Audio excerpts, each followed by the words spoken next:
আজকে তোমাদের সঙ্গে শেয়ার করব সবজি কিভাবে ভালোভাবে স্টোর করে রাখা অর্ডার হয়। করেছিলাম।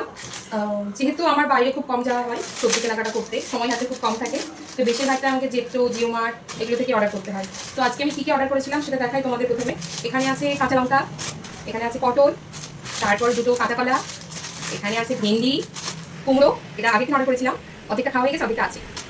আর করেছি ঝিঙে, আর 2 কিলো আলু, পেঁয়াজ করেছিলাম, পেঁয়াজটা রাখা আছে।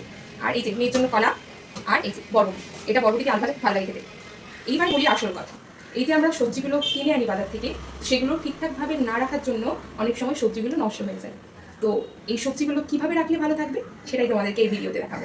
দাঁড়া দেখাচ্ছি। এই যে ফ্রিজের যেখানে সবজির বাক্সটা আছে সেটা নিয়েছি।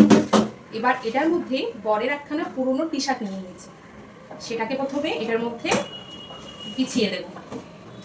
এই যে এভাবে, জানি না কতটা তোমরা দেখতে পাচ্ছ, এই যে এটার মধ্যে কাপড়টা দিয়ে দিয়েছে, এই যে দেখো এটার মধ্যে দিয়ে দিয়েছি। এইবারে এটার মধ্যে যে সবজিগুলো আছে সেগুলো একটা একটা করে রাখবো। এবার কেন রাখবো সেটা তোমাদের বলি। এই সবজিগুলো এভাবে রাখলে ওপর থেকে যে জলটা পড়ে সেটা এই কাপড়টাকে অবজার্ভ করে নেবে, তাহলে সবজিগুলো পচবে না, নষ্ট হবে না। এভাবে একটা একটা করে সাজিয়ে নিলে আর কোনো চিন্তা থাকবে না। যদিও এই প্যাকেটগুলো আমি খুলে রাখবো, এই প্যাকেটের মধ্যে রাখবো না, এই প্যাকেট থেকে খুলে আমি আলাদাভাবে রাখবো, শুধুমাত্র তোমাদেরকে ভিডিওতে দেখানোর জন্যই আমি বললাম। আর এই যে কুমড়োটা, সবগুলোকে এভাবে এবার র্যাপ করে দেবো, দেখো, তাহলে সবজিটা নষ্ট হবে না। আর এই যে আলুটা, এটা তো বাইরে থাকবে, আলু পেঁয়াজ এগুলো বাইরে রাখা হয়, এগুলো ফ্রিজে রাখতে গেলে ফ্রিজ আর থাকবে না।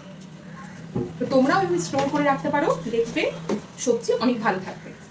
দাঁড়াও দাঁড়াও, ভিডিওটা এখানে শেষ হয়ে যায়নি। আমি যেটা যেটা করে দেখিয়েছি, ইনায়া এখন তোমাদের সেটা সেটা করে দেখাবে। করে দেখো, ওটা কি আছে বলো তোমার হাতে? ওটা ভেন্ডি নয়, আগেরটা ভেন্ডি, ওটা কাঁচা লঙ্কা। লঙ্কা, ওটা কি তোমার হাতে? পটল, কলা। আচ্ছা, তারপরে দেখো তো কি আছে, ওটা ঝিঙে। ইনার জন্য একটা ব্যাগ অর্ডার করে দিয়েছিল ওর বাবা, অনেকদিন ধরেই বলছিল একটা ব্যাগ অর্ডার করার জন্য, বাট করা হয়ে উঠছিল না। তারপর ফাইনালি এই ব্যাগটা অর্ডার করেছি। চলো দেখা যাক ব্যাগটা কেমন এসছে। তোমার পছন্দ হয়েছে না? এই যে ও কিন্তু বলে দিয়েছিল আমার কিন্তু পিঙ্ক কালারের ব্যাগ চাই, তাই সমস্ত কিছু খোঁজাখুঁজির পর এই ব্যাগটা অর্ডার করেছিলাম। তো ব্যাগটা কেমন হয়েছে? ঠিক আছে, পছন্দ হয়েছে?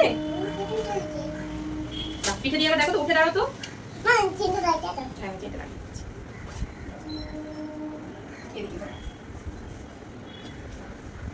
বাহ, কি সুন্দর, দারুণ হয়েছে। তোমরা কমেন্ট করে জানাবে ইনার ব্যাগটা কেমন হয়েছে। ঠিক আছে, এই যে দেখো ইনার ব্যাগটা কেমন হয়েছে তোমরা জানাবে কিন্তু।